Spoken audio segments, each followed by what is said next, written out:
Bonjour à toutes et à tous, ravi de vous retrouver pour danser en paix avec votre corps et avec votre esprit. Un événement qui se déroulera donc le 21 septembre 2023 à 20 heures en direct sur cette chaîne YouTube. Tout au long du mois de septembre, eh bien, je vous propose de découvrir les intervenantes et les intervenants qui seront présents ce soir-là. Et aujourd'hui, eh bien, j'ai l'immense plaisir de recevoir Isabelle Guérin. Bonjour Isabelle. Bonjour Thomas et bonjour tout le monde.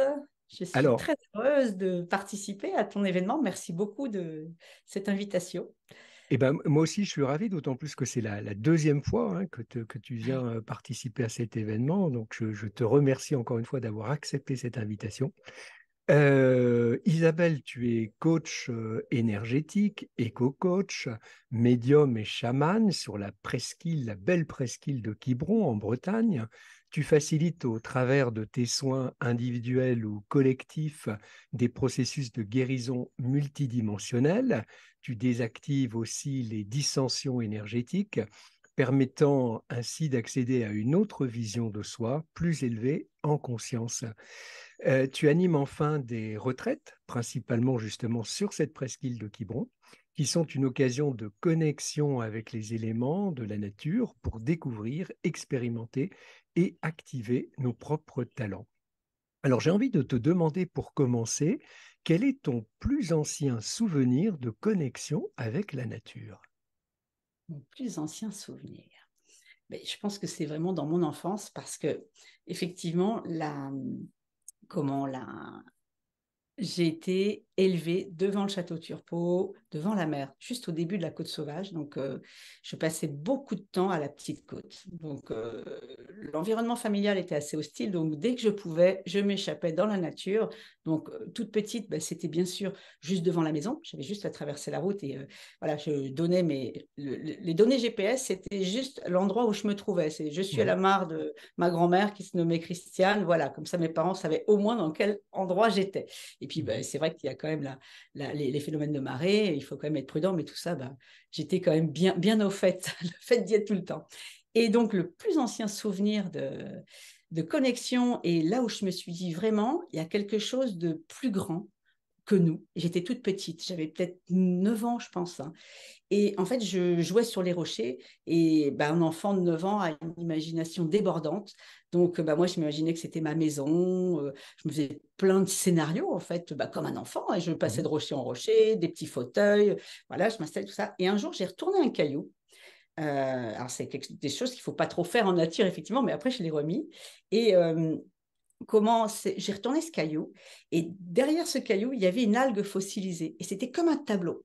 Donc c'était tout vert et l'algue s'était fossilisée. Donc il y avait tout le dessin de l'algue, mais c'était un tableau de la nature, c'était un cadeau. J'ai pris ça comme un cadeau. Il y avait une forme de cœur à côté Mhm. et ça m'a fascinée. Je me suis dit, waouh, c'est un cadeau, c'est un trésor de la nature. Donc voilà mon plus ancien souvenir de la nature, de connexion avec la nature. Et c'était vraiment magique. Et c'est là où je me suis dit, j'ai pris conscience en fait qu'il y a des choses invisibles du haut de mes 9 ans, tu vois, qui se Mhm. produisaient, des phénomènes en fait bah, qui font que c'est la création tout simplement, quoi. Ah, il y a beaucoup d'enfants qui auraient eu envie d'emporter le caillou chez eux. Oui, oui, Et tout à toi, tu fait. l'as Mais pas après, fait. bon, c'était pas très bien vu. Tout à fait. Mais là, bon, après, c'est vrai que parce que c'était dans une mare d'eau, en plus, c'était Mhm. étrange, mais c'est comme si j'avais été guidée. Finalement, j'y retournais, je sais pas pourquoi. C'était Mhm. instinctif, en fait. Je l'ai fait sans savoir pourquoi, comme parfois on se laisse guider, quoi. On fait des choses Mhm. intuitivement, tout simplement. Mais c'est la magie, moi j'appelle ça la magie de la nature. Mhm. Alors, la connexion avec la nature, elle est difficilement dissociable de la connexion avec les animaux. Le cheval tient depuis longtemps une place importante dans ta vie. Tu as été notamment enseignante ou monitrice d'équitation, pardon. Qu'est-ce qui différencie le cheval des autres animaux dans son caractère et dans sa relation avec l'humain? Alors, le cheval, c'est un être déjà extrêmement sensible. Et puis, j'ai envie de te dire, alors pour moi, ce sont des êtres extrêmement évolués qui sont de toute façon liés à l'évolution de l'humanité, hein. Ils sont très imposants, leur conformation. Donc, ils peuvent paraître au premier abord très forts, très puissants, mais en fait, ils sont très sensibles. La moindre chose dans un petit grain de sable dans leur quotidien peut faire basculer et et vraiment, il peut y avoir des problèmes de santé, des choses comme ça. Donc, ce sont des êtres très sensibles. Ensuite, ce qui peut différencier des autres animaux, déjà dans la nature, les chevaux, ce sont des proies. Il faut bien, et d'ailleurs, leur vision, tu vois, elle est que sur les côtés pour voir s'il y a des prédateurs qui arrivent. Comparé à un chat ou un chien, on va voir déjà au niveau des yeux. Les yeux, eux, ils sont plus en prédateurs. Ils peuvent attaquer plus facilement. Vous voyez, souvent, c'est ce que j'explique à mes élèves, parfois aux enfants, ils sont fascinés d'ailleurs quand on leur explique ça. C'est qu'en fait, le cheval, quand il voit sur le côté, c'est pour voir s'il a ses prédateurs qui arrivent. Un chat, un chien va attaquer. Tu vois. Donc déjà, ils ont développé vraiment cet instinct de survie quelque part, qui pour eux, c'est la fuite. Donc, cette sensibilité, leur système extrasensoriel est multiplié, mais chez un chat et un chien aussi, bien entendu, hein, mais c'est multiplié pour nous. Le premier chez le cheval, c'est l'audition. Ils entendent des bruits très, très loin. Donc, tout de suite, ça va. Ils ont une sensibilité exacerbée. Notamment, et comparé aux chats, aux chiens, les chats et les chiens, ils sont dans nos habitats. On les a sortis, ils ne vivent plus dans la nature. Les chevaux, on ne peut pas les emmener dans notre maison. Les chevaux, ils vivent dans les prés. Donc, ils sont quand même obligés de conserver leur instinct dans la nature pour la nuit, quand il y a des petits animaux qui peuvent venir, les nuisibles qui peuvent les gêner, ou même des dangers parfois aussi. Donc, ils ont vraiment conservé cette sensibilité que le chat et le chien, qu'on voit un peu moins chez le chat et le chien quelque part. Mais ce sont des êtres extrêmement sensibles. Un cheval qui fait 600-700 kilos est capable de sentir sur son corps une mouche se poser. Donc, imaginez, vous allez voir les muscles qui tressaillent en fait pour chasser la mouche dès qu'elle se pose dessus. Donc, imaginez quand le cavalier est posé dessus, quand on agit avec ses mains avec le mors dans la bouche, ce que ça fait. Donc, il faut vraiment avoir aussi beaucoup, nous, développer notre sensibilité et cette harmonie, enfin ce tact, parce que ça a un véritable impact. Donc, pour moi, la différence, ils sont restés encore plus instinctifs parce qu'ils ont ce côté, ils vivent dans la nature, ils ont ce côté où ils sont obligés de vivre avec le temps, la pluie, ils acceptent tout. Quand on voit des chevaux qui sont sous la pluie dans les prés, il pleut, ils continuent à manger, ils continuent leur vie, ils font avec. Donc même si maintenant certains ont été désociabilisés et préfèrent être dans un box à l'abri, mais il y a ce côté où ils sont en lien direct, en prise directe avec la nature. Et dans la relation avec l'humain, quelle est la différence avec les autres animaux? Eh bien, il y a cette connexion, alors qu'on peut aussi avoir avec les chiens et les chats, cette connexion télépathique aussi. Mais le cheval, en fait, va peut-être plus du fait que ce soit moins accessible. Un chat, un chien, c'est beaucoup plus accessible. Et moi, je me rends compte dans les gens que j'accompagne, si tu veux, quotidiennement, quand on vient me voir sur la presqu'île, eh bien, ils me disent, mais des personnes qui ont peut-être 50 ans, qui n'ont jamais approché un cheval de leur vie. Un cheval, ça vit dans des endroits vraiment spécifiques. Ils sont dans des prés. On ne peut pas rentrer dans les prés comme ça. On ne peut pas aller les aborder. On peut aller à côté, de l'autre côté de la barrière. Mais aller véritablement au contact, c'est différent. Donc, il y a cette notion, tu vois, où c'est moins... on ne peut pas y aller comme ça. Enfin, c'est moins...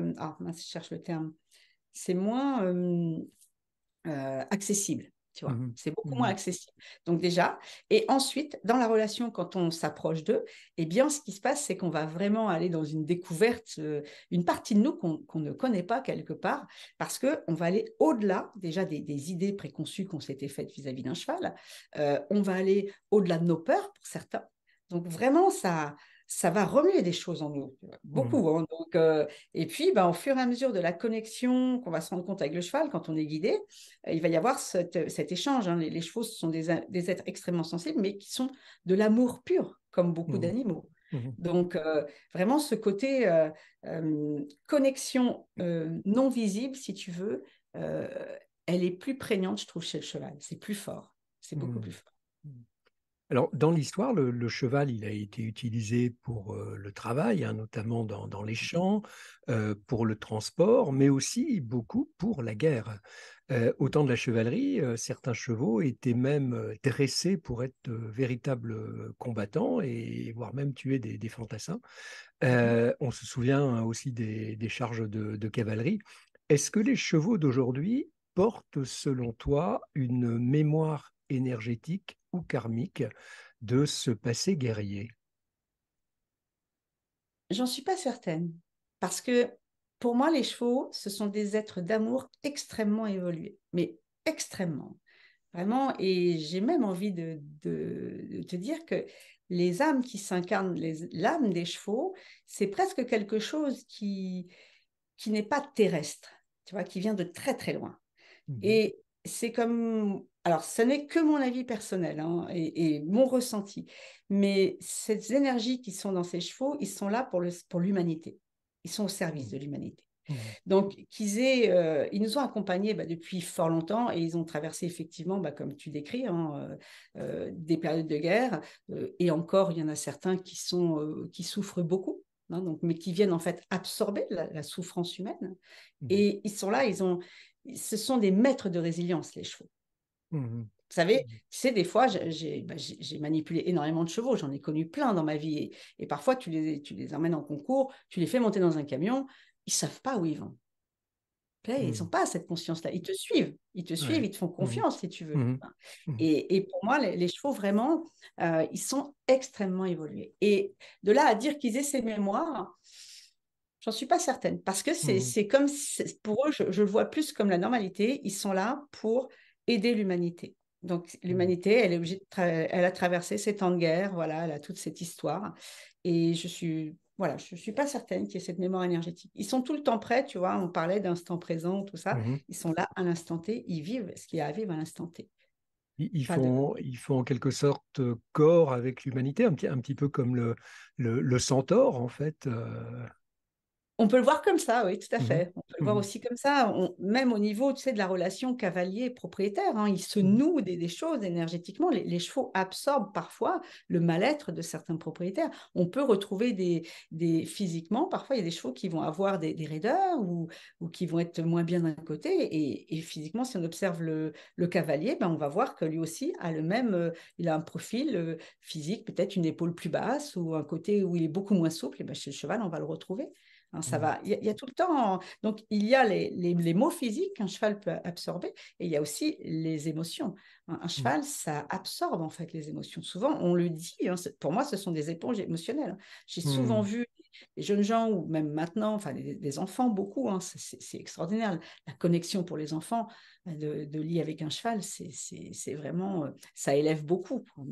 Et de voir les enfants évoluer avec les chevaux, c'est fabuleux. Ils vont au-delà de leur peur, ils prennent confiance. C'est vraiment magnifique. Donc, ils sont là aussi pour absorber ces émotions. Et en même temps, c'est un miroir parce que parfois, certaines personnes arrivent dans un pré, va aller à la rencontre d'un cheval ou le cheval va venir les voir directement hein, parce qu'il y en a certains, quand ils ont décidé de voir une personne, ils y vont direct. Hein. Mhm. Et évidemment, ça va remuer des choses. Et au fur et à mesure de la connexion, de ce que va faire le cheval, comment il va se positionner, un cheval va commencer par sentir la personne souvent. Hein. Il aime bien Mhm. sentir toute la Mhm. personne, puisque, comme Mhm. je t'ai dit, leur système sensoriel est vraiment hyper développé. Donc, c'est l'ouïe, c'est l'odorat, il y a plein de choses qu'on ne voit pas, en fait. Mhm. Et c'est ça qu'on apprend à décoder avec eux, tu vois, parce qu'ils nous emmènent vraiment dans cette dimension présente, tu vois. Et ça, c'est Mhm. super important. Et il y a tout ce travail émotionnel qu'on peut faire avec eux. Et je dirais, je connais, enfin, le sport, il y a beaucoup de sports comme ça, mais avec le cheval, si tu n'es pas présent, si tu n'es pas là, ça ne fonctionne pas. Tu dois vraiment Mhm. être là, conscient de ce que tu fais. Et Mhm. ils ont ce pouvoir de te ramener à l'instant présent. Mhm. Alors, le cheval, heureusement, il a une vocation qui n'est plus guerrière aujourd'hui, qui est plutôt de loisir, mais qui est aussi thérapeutique, hein, à la fois dans le domaine de la santé physique, mais aussi mentale, et parfois des deux à la fois. Est-ce que tu pourrais nous parler un petit peu de cet aspect-là du cheval? Eh ben oui, tout à fait, avec grand plaisir même. Mais cet aspect en fait thérapeutique, pour moi, c'est l'amour. Le cheval, il vous apprend ça. Il va révéler, vous voyez, il y a on le voit, il y a l'équithérapie qui est mise très en avant pour les gens qui ont vraiment eu des parcours de vie très compliqués, très souffrants, et puis avec des douleurs psychologiques importantes, je dirais. Et en fait, le cheval permet vraiment de faire revivre en fait cette connexion qu'on a en nous par l'amour, par l'interaction, tu vois, qu'on va avoir, le cheval, même un regard. Moi, souvent, je fais plonger les personnes dans le regard d'un cheval, alors que, je ne sais pas, peut-être que tu as entendu, avant, on disait, il ne faut jamais regarder un cheval dans les yeux, mais Mhm. c'est absolument faux. Déjà, lui, vous vous en rendez Ouais, pas compte, mais lui, il vous connecte directement oui, dans les yeux. ouais, Moi, je ouais. l'ai vu, je vois même mon cheval parfois, quand je n'avais pas toute cette conscience autant, tu vois. Mais par contre, j'étais très observatrice parce que les chevaux ont cette capacité de nous faire développer cette observance de l'environnement et de nous-mêmes. Ils nous Mhm. ramènent à l'instant présent et ça, c'est magnifique parce que justement, là, on peut recréer on peut retrouver des espaces en nous qu'on avait complètement oubliés ou qu'on ne connaissait pas forcément. Ils vont nous permettre de développer cette observance, tu vois, de Mhm. nous-mêmes, de la présence, de l'environnement. Et après, bah, au fur et à mesure de la connexion, bah, qu'est-ce qui se passe en nous? Est-ce que c'est fluide? Tiens, des petites tensions, des choses comme ça. Mhm. Mhm. Donc, ils nous emmènent à faire ça. Beaucoup, Mhm. beaucoup, beaucoup. Pour moi, c'est que de l'amour, les chevaux. Ils viennent vraiment euh, nous montrer ça en miroir. Une fois qu'on dépasse, bien sûr, bah, cette appréhension qu'on peut avoir, quoi, on Mhm. évolue. Ils viennent aussi comment réactiver les schémas de la confiance en soi. Tu vois, ces personnes-là qui ont des accidents de vie importants, qui n'ont plus confiance. Ben, c'est énorme, moi, on me le dit. Les personnes qui me disent, mais jamais je me serais imaginé rentrer dans un pré entouré de 5 ou 6 chevaux autour de moi Mhm. qui viennent te sentir, qui viennent parfois te lécher la main, mais c'est un grand pas pour certaines personnes qui n'ont plus justement confiance en eux d'avoir dépassé ça parce que bah, c'est quand même très puissant, quoi, hein. Donc, Alors, il y a cet aspect effectivement de communication que nous renvoie le cheval, et puis il y a aussi le fait, j'ai l'impression que prendre soin d'un cheval nous apporte quelque chose. D'ailleurs, on le voit par exemple aux États-Unis, hein, des expériences de pénitenciers où on a des détenus qui s'occupent d'un cheval et on voit que ça change fondamentalement leur vie. bah, ils ouvrent leur cœur. En fait, pour moi, le Mhm. cheval, comme c'est vraiment l'énergie d'amour pure, hein, c'est un être extrêmement évolué, incarné dans les chevaux, en fait, hein. Mhm. Ce sont Mhm. des êtres extrêmement évolués, c'est de l'énergie pure. Et d'amour. Donc, en fait, le fait de s'occuper d'un cheval, tu as cette résonance. Et Ouais. ça va venir ouvrir chez toi aussi ben, ces chemins, en fait, le chemin du cœur, tout simplement. Mhm. Hein, de voir un cheval qui vous reconnaît le matin parce que bah, vous lui emmenez à manger. Donc, bah, Mhm. il vous fait un petit signe, donc il y a ces petits stimuli, tu vois. Et Mhm. pour des détenus, forcément, bah, il y a, tous ces codes, ils ont disparu déjà avec les humains. Alors, de pouvoir le renouer avec un animal, c'est un premier pas, tu vois. Et ça fait Mhm. revivre ça en soi. Et ça, c'est extrêmement fort. Et c'est très beau, en plus. C'est très, très beau. Mhm. Mhm. Alors, puisque nous sommes hein, dans le cadre de la préparation de cet événement Danse en paix avec ton corps et avec ton esprit, le cheval, on le voit aussi parfois être dressé pour danser. Je pense par exemple au cadre de Saumur ou je pense aux spectacles équestres hein, comme ceux de Barthabas. Et moi, je me suis toujours demandé si le cheval, il éprouve de la joie et du bonheur dans l'exécution de ses danses. Eh bien, j'ai envie de te répondre que c'est une question de connexion, tu vois, Mhm. avec son cavalier. Moi, j'ai beaucoup enseigné et j'ai formé beaucoup de moniteurs hein, et j'ai toujours, et de nombreux élèves, j'ai toujours enseigné une équitation de ressenti, de connexion, d'harmonisation. Je me suis même formée à la technique Alexander, hein, donc c'est une technique de gestion du stress. C'est une femme qui a mis ça au point dans l'équitation. Donc, ce sont des techniques de relâchement, justement corporel, parce que si vous êtes raide tendu comme un piquet, forcément le cheval ressent vos tensions, il ressent tout. C'est une éponge émotionnelle, ce cheval. Donc, un cheval peut prendre plaisir et vous donner. Je vois des chevaux qui donnent des choses à leurs cavaliers et qui vont les emmener même à des championnats, être sans faute, vraiment faire de leur mieux pour leurs cavaliers, parce qu'il y a une véritable harmonie. Il y a une Mhm. harmonie. Donc, Mhm. un cheval peut prendre plaisir vraiment à exécuter des choses, à apprendre, parce que on peut leur apprendre plein de choses, en fait, mais dans l'harmonie. Évidemment, dès que c'est dans la violence et dès que c'est dans la force, et ça a été pendant des années aussi comme ça, hein, dans la rigueur, il ne faut pas oublier que l'équitation, c'est issu du militaria, Mhm. hein. Les chevaux étaient utilisés à des fins militaires, pas Mhm. du tout pour le loisir. Et ça a commencé à se démocratiser après pour le loisir, mais longtemps, on a eu, et on a encore, hein, l'équitation académique. Il y a encore quelques écoles qui existent, mais voilà. Par contre, Mhm. maintenant, ça s'est complètement ouvert. Il y a de l'éthologie. On parle vraiment de cette connexion. Il y a une autre équitation qui se développe. Il y a beaucoup de travail à pied qui s'est mis en place. Mhm. Donc, et là, on peut jouer avec son cheval. Là, on va vraiment avoir une autre, mais c'est la connexion. Pour moi, c'est la connexion. Mhm. Et si le Mhm. cheval vraiment ressent cette joie, hein, qui est aussi une énergie très forte, l'amour, la joie, oui, il aura de la joie à te donner des choses. Mhm. Et en même temps, ça fait beaucoup travailler les personnes, tu vois, parce que Mhm. bah, ça revient aussi à ton histoire personnelle, quoi. Est-ce que je mets de l'amour dans tout ce que je vis autour de moi? Est-ce que je mets de la joie? Est-ce qu'au contraire, j'ai tendance à ne pas vouloir recevoir ou à repousser? Ou est-ce que bah, je suis tout le temps à voir le négatif? Tu vois, ils ramènent ça. Plus tu es connecté dans la joie de l'instant, eux, ils sont dans l'instant. Donc, Mhm. et au contraire, il y a même des chevaux. Moi, je sais que mon cheval, par exemple, je dis qu'il a beaucoup d'humour. Combien de fois je lui cuirais les pieds, il m'attrapait par la ceinture de mon pantalon, il me soulevait. Et il est tout le temps, il est marrant à faire des grimaces. Et même dans les moments très sérieux de ma vie, il a été présent. Quand j'ai passé des examens, c'était un challenge pour moi d'emmener ce cheval que j'ai eu à 5 ans, qui était un grand cheval et plein d'énergie, qui bondissait partout. Et moi, toute petite à côté, j'en ai jamais eu peur parce que j'ai appris Mhm. des codes et je sais être rigoureuse quand il faut et je sais manipuler des chevaux qui ont beaucoup d'énergie, puisque c'était mon job. Mhm. Et il est vraiment extraordinaire parce que il faisait le clown pendant plein de séances de travail, soi-disant, mais le jour J, quand c'était le jour de la reprise de dressage de l'examen final, mais il était d'une concentration, mais c'était fou, quoi. Il Ah. était Mhm. métamorphosé. Et Ah. j'ai trouvé ça beau parce qu'en fait, c'était un cadeau, quoi. Il m'a amené à ce niveau-là et c'est fou comme il pouvait être concentré et là, présent. Et tous les deux, en fait, Mhm. c'était qu'une résonance, mais c'était magnifique. C'est magnifique. Mhm. Mhm. Donc oui, je pense qu'ils sentent les choses, ils prennent plaisir, voilà, mais Ouais. c'est la connexion. D'accord. Alors, la paix avec le corps et avec l'esprit, ou plutôt le mental, un certain nombre de personnes la trouvent hein, en venant dans tes retraites sur la presqu'île de Quiberon. Il y a beaucoup de témoignages hein, que j'ai pu entendre qui sont très, très positifs et qui vont dans ce sens. Alors, je voudrais savoir qu'est-ce que tu proposes justement dans ces retraites et qu'est-ce que cette presqu'île de Quiberon apporte de plus ou de si Mais particulier. écoute, déjà, c'est une presqu'île. Donc, il y a comme un sas quand tu entres dans la presqu'île, quand tu passes à l'isthme, à Penthièvre, Mhm. il y a comme un sas qui se produit là. Tu as la mer des deux côtés, c'est complètement rétréci.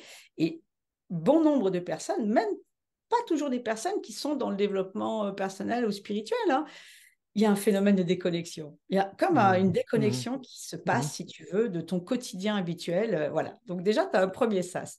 Après, la presqu'île, c'est vrai que c'est un écrin magique parce qu'il y a plein de différentes ambiances. Il y a le côté triangle sur la côte sauvage, donc là où je vais emmener visiter des grottes qui sont accessibles par marée basse à pied, mais qui sont que des grottes marines. Il y a un côté traying sur la pointe du Conguel, où là, c'est tout le côté baie qui est face à Carnac et qui est vraiment très doux, des plages de sable blanc. Donc, où là, bah, souvent, je commence toujours par là quand j'ai une semaine, par exemple, d'accompagnement, parce que bah, on va se connecter au côté yin. Et c'est surtout, je dis que la pointe du Conguel, c'est la presqu'île dans la presqu'île. C'est la plus avancée et on retrouve ce même phénomène où à un moment, il y a une sorte d'isthme aussi. Et c'est un lieu qui est vraiment magnifique, très sauvage. Donc, c'est très propice au lâcher-prise et à la déconnexion. Donc, voilà, déjà, on commence par là. Après, on travaille beaucoup la créativité. J'aime beaucoup créer avec la nature parce que bah, on est issu de la nature de toute façon et avec nos vies ultra pressées, ultra connectées aux ordis et puis bah, par rapport aussi au travail et aussi à l'urbanisation, quand on se retrouve là, il y a besoin de cette déconnexion et de Mhm. renouer avec la nature. On en fait partie et ça, on l'a oublié. Donc, Mhm. vraiment, dans ces retraites, tu vois, c'est de recréer ce lien d'intimité avec la nature parce qu'elle peut nous apporter plein de choses, que ce soit donc par la connexion bah, avec l'océan, les rochers, parce que l'énergie minérale, c'est extrêmement puissant.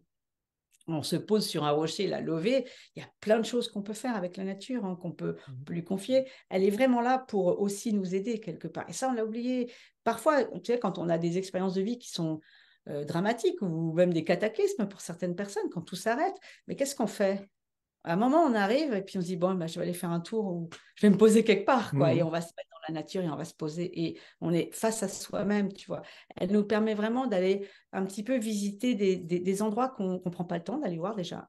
Donc, bah, dans une semaine comme ça, voilà, on va voir les chevaux. Je guide les gens, en fait, je suis un guide. Donc, on va connecter à l'énergie minérale, à l'océan. Tout ça dans la tranquillité. On sort de la temporalité parce que il n'y a plus d'horaire quelque part. Alors évidemment, bah, tout se fait dans la fluidité. Donc, il y a 2 ateliers par jour, ça se fait dans la fluidité. C'est du rythme, tu vois, c'est que des rythmes, en fait. Il n'y a plus de temps. Donc, et ça, c'est génial. C'est un vrai luxe. C'est extraordinaire parce que j'ai même des femmes qui me disent, mais oh, j'ai oublié d'appeler mon mari, j'ai oublié d'appeler mes enfants. C'est complètement déconnecté. Donc voilà, et il y a l'effet groupe, tu vois, qui est vraiment sympa parce que bah, évidemment, on parle, évidemment qu'on a l'amour de la nature, l'amour du vivant, donc on peut bah, échanger sur plein de choses et c'est pas toujours facile dans notre quotidien de pouvoir parler des subtilités de la nature qu'on perçoit, qu'on ressent. Donc bah, il y a ce côté-là aussi qui est très sympathique. Donc voilà.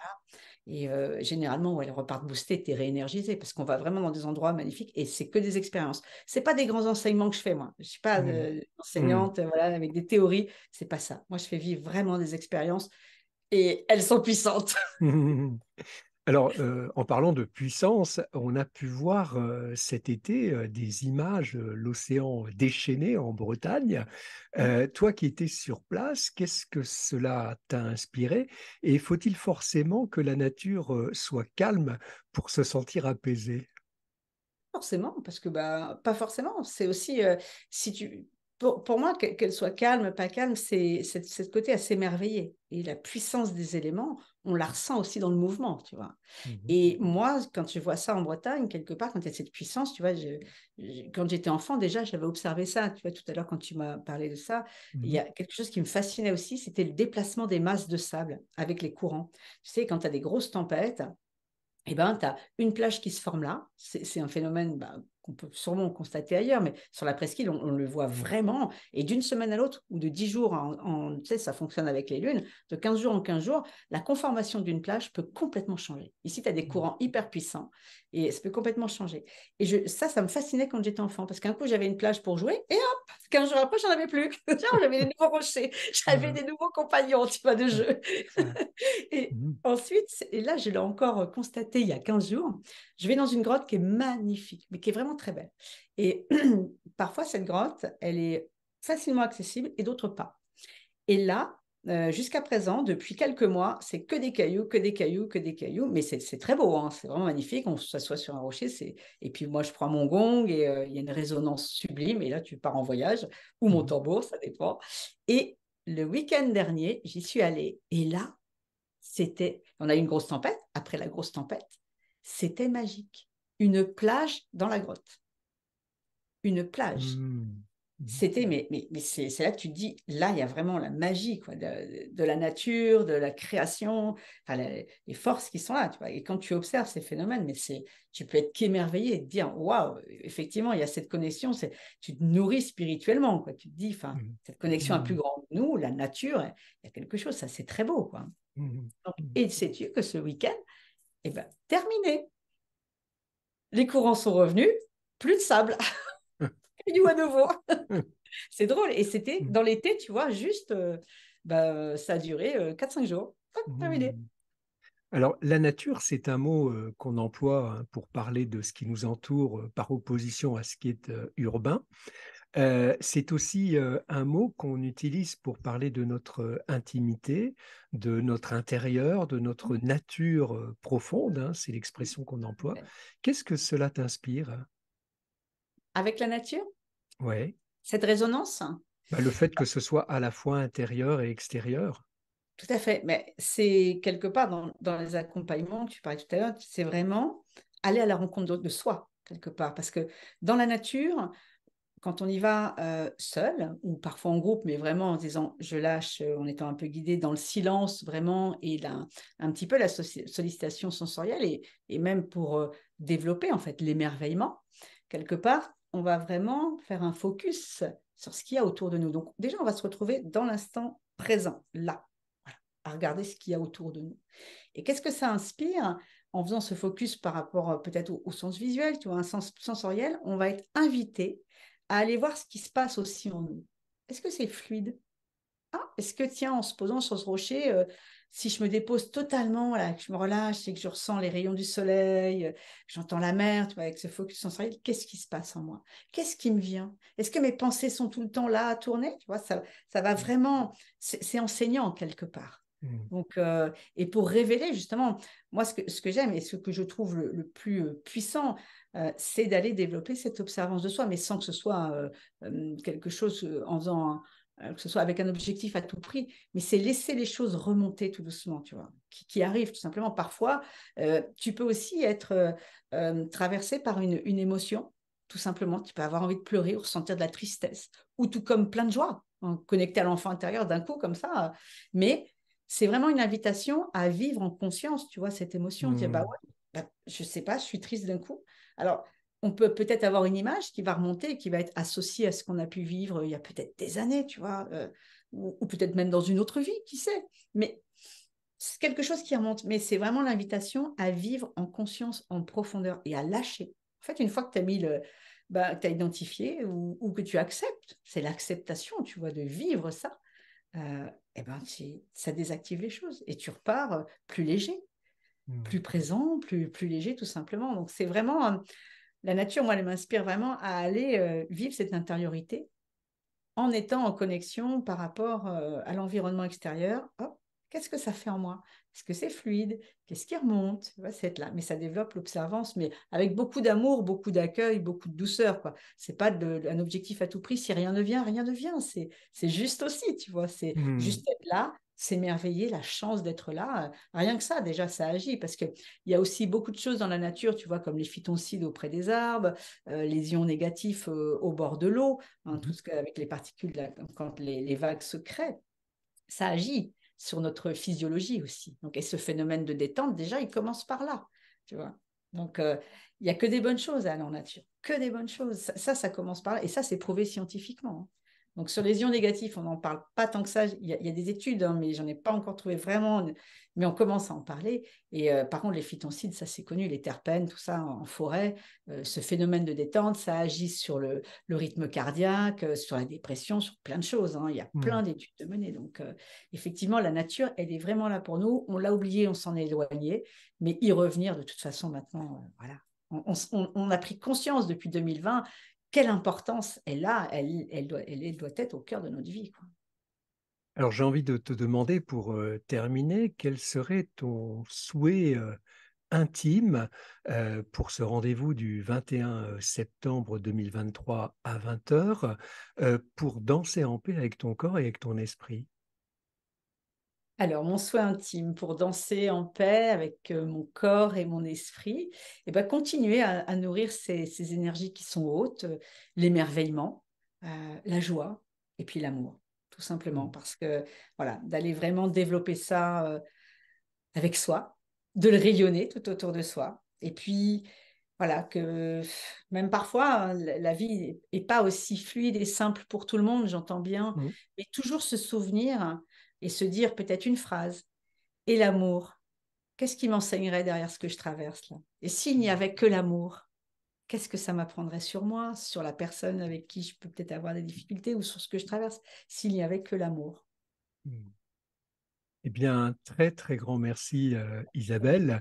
Merci aussi à vous toutes et à vous tous qui nous avez suivis tout au long de cette interview. Je vous donne bien évidemment rendez-vous tout au long du mois de septembre pour découvrir nos autres intervenantes et intervenants. Et pour terminer, eh bien, je vous souhaite d'ici là de danser en paix avec votre corps et avec votre esprit et avec la nature, bien sûr, et les chevaux.